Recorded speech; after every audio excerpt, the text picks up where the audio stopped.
voit bien ou non? C'est parti. Shabbat Shalom, on va parler de la paracha de semaine Matot Massé et aussi les Ben Hametzarim, ou les 3 semaines qu'on va rentrer à de Tisha B'Av, les 3 semaines. L'histoire qui est connue avec Rabbi Akiva et les autres Chachamim qui sont arrivés à Yerushalayim. Et quand ils arrivent à Yerushalayim, tout le monde, quand ils arrivent à Yerushalayim, ils vont à Haratzofim et de loin ils voient un loup qui sort de quoi? Du Kodesh Kodashim. Tous les Chachamim, ils pleurent. Et tout d'un coup, il se retourne et qu'est-ce qu'il voit derrière lui? Rabbi Akiva qui rigole. Il dit, c'est pas possible. Rabbi Akiva, comment tu peux rigoler quand on voit un renard qui sort du sein de saint? Qu'on sait que même le Kohen Gadol, quand il rentrait là-bas, comment il rentrait? Il rentrait avec une chaîne dans les pieds, que s'il avait fait une avéra, il mourrait sur place. Et personne ne pouvait rentrer et le sortir. On lui mettait une chaîne. Et là, on voit un renard qui passe là-bas. Comment? Et là, Rabbi Akiva dit, c'est la raison pourquoi je rigole. Il dit pourquoi? Il dit parce que dans les Nevi'im, il écrit qu'il y aurait des renards qui vont passer dans les Kodesh Kodashim, dans les Bet Hamikdash. Et le même Navi, qu'est-ce qu'il dit? Que Bezrat Hashem, Mashiach va arriver. Si la première chose s'est réalisée, je suis sûr que la deuxième chose va se réaliser. Et là, qu'est-ce qu'il leur a dit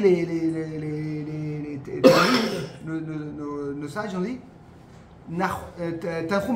tu nous as relaxé, tu nous as vraiment détendu. Et là, en vérité, le rabbi nous parle beaucoup que dans les 3 semaines, on peut voir 2 choses. Ou sinon de parler de quoi? La destruction du Beth Amikdash, ou de le contraire, de parler du Beth Amikdash. Comment on va le reconstruire, comment il avait l'air, comment il avait la grandeur. Et quand une personne il parle d'une chose beaucoup, qu'est-ce qui se passe? Il veut. Si demain tu parles beaucoup d'un nouveau vélo électrique, tu voudras. Si tu ne parles pas, et pour ça maintenant c'est important de parler un petit peu du Beth Amikdash. Aujourd'hui on va parler un petit peu du Kodesh Kodashim, comment il avait l'air. Et en vérité, quand on rentre là-bas, voilà, nos sages nous dit, il était à peu près 1 mètre et 1,20 m à peu près. C'était une boîte 1,20 m qui était sur le parterre. Et à l'intérieur, il y avait quoi? Les Luchot Abrit, les tables de la loi, les 2 tables de la loi. Les cassées et les normales. Et sur ça, il y avait la caporette.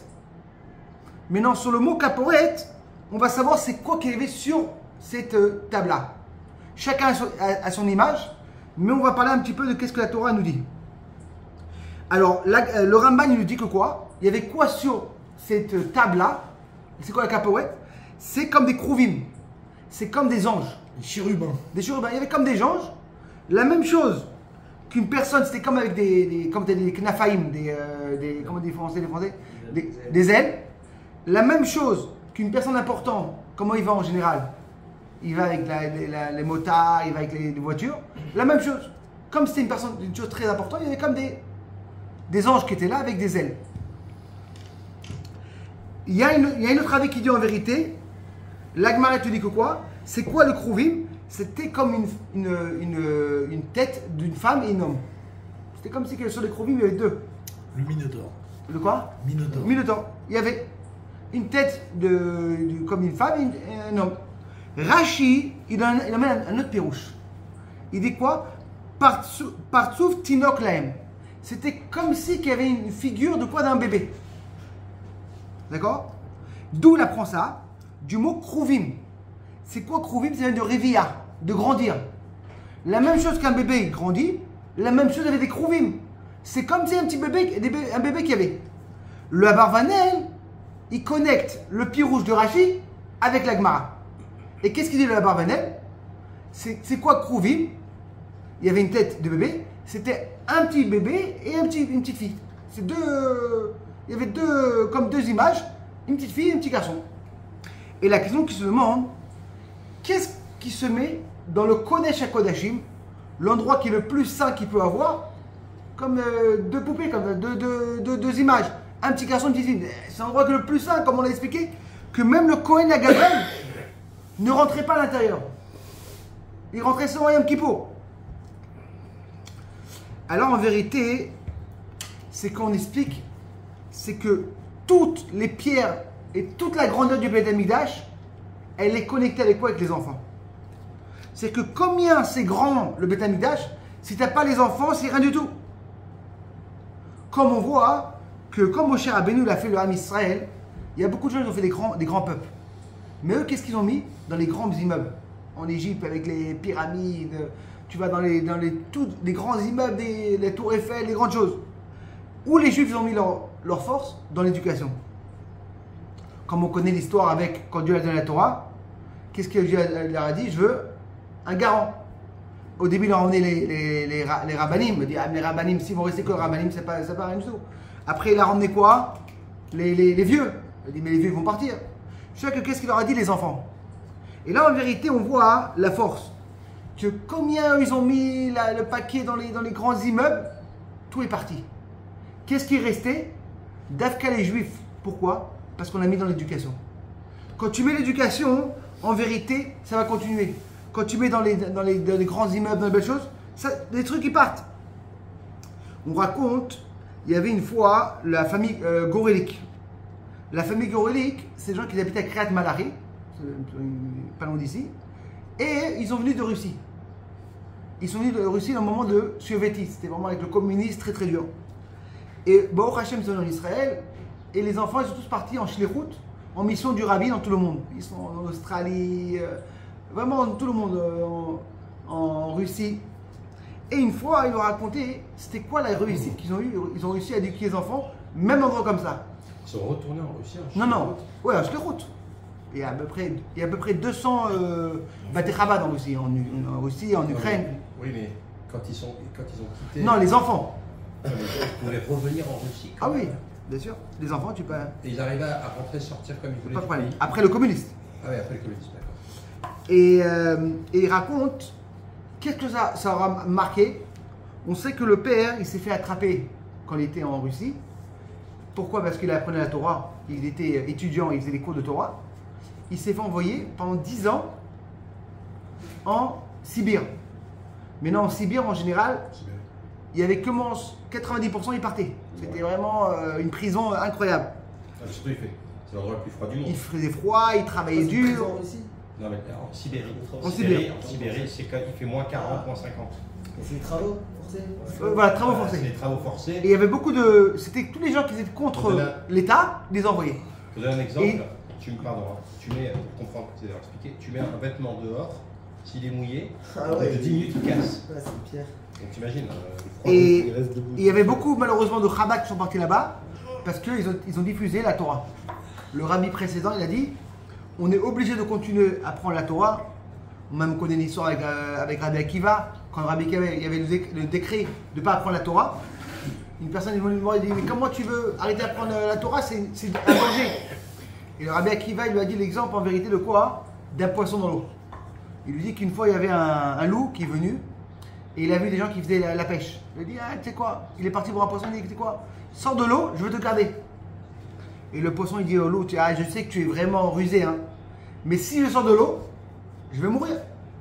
Et la même chose, le Rabbi Akiva a dit la même chose.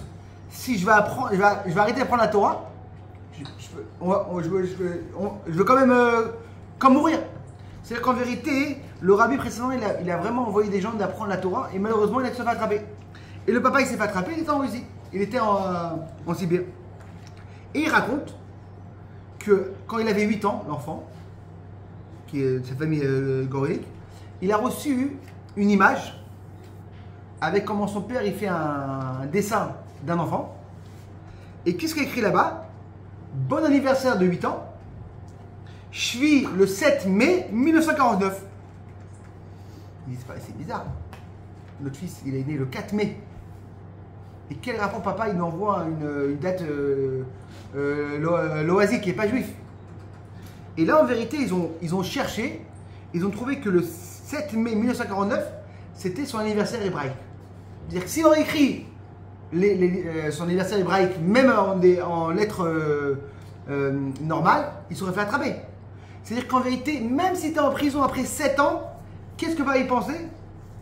Que le fils va se rappeler à faire l'anniversaire qui est de Gdoucha. C'est-à-dire qu'en vérité, on voit en vérité la grande force de l'éducation. On nous raconte qu'il y avait une fois le Reb Meir Shapira Milublin. Il y a à peu près 100 ans, il a fait des très grandes yeshivot, ça s'appelait Charmé Lublin. C'était une très grande yeshiva en Pauline. Et il raconte comme ça, Une fois, il est parti pour ramasser l'argent pour la yeshiva. Et il est parti chez un donateur. Il a dit voilà, il faut que je te donne un petit Dvar Torah. Il dit voilà, dans la Torah, tu es comme ça. Si maintenant, il manque d'argent dans le Beth Amikdash, il n'y a pas assez d'argent. On peut tout faire, l'essentiel du Beth Amikdash, avec quoi? Avec du bronze. Avec des rochettes. La seule chose qu'on ne peut pas l'enlever, et on est obligé de faire en or, c'est les Krouvim. C'est le Aron HaKodesh. Et il a demandé, mais pourquoi? C'est quoi cette raison en vérité? Pourquoi tout on peut faire avec du bronze, et seulement cette Krouvim, on a dit que c'est une petite figure d'un petit garçon et une petite fille, on est obligé de faire avec de l'or. Il a dit voilà, parce qu'en vérité, parce que tout dans la vie, tu peux réduire. Des restaurants, les hôtels, mais l'éducation de l'enfant, ça ne peut pas réduire. Quand tu arrives à l'éducation d'un enfant, là tu vas mettre le maximum. Tu dois l'envoyer en vérité dans les meilleurs endroits, dans les meilleurs yeshivot, dans les meilleures écoles, les meilleures éducations. Ça, on ne peut pas réduire. On nous raconte qu'il y avait une fois Rab Zalman Gourari. C'était un chassid du Rabbi. Et il y avait une personne qui est partie pour ramasser l'argent pour une yeshiva. Il a demandé à Rab Zalman est-ce qu'il veut venir avec lui pour aller au Brésil pour ramasser. Et là, il lui a dit qu'est-ce que tu vas me donner? Il dit voilà, moi je peux te donner un rendez-vous spécial avec le Rabbi. Ok. Il est parti avec lui, il a aidé, et ils sont revenus. Et il est rentré chez le Rabbi, il a eu un rendez-vous spécial avec le Rabbi. Et là, en vérité, le Rabbi lui demande quel bracha tu veux. Il dit voilà, moi je suis en train d'emmener de la marchandise. Et on a un très grand problème avec un grand bateau. Et si la marchandise n'est pas arrivée, je vais perdre beaucoup d'argent. Ça, le Rabbi Zalman, il dit au Rabbi. Et là, le Rabbi lui a regardé, il a dit écoute-moi, tu avais une possibilité de demander qu'est-ce que tu voulais. Moi, je pensais que tu allais demander pour l'éducation pour les enfants. Et là, tu me demandes pourquoi pour un petit peu de l'argent.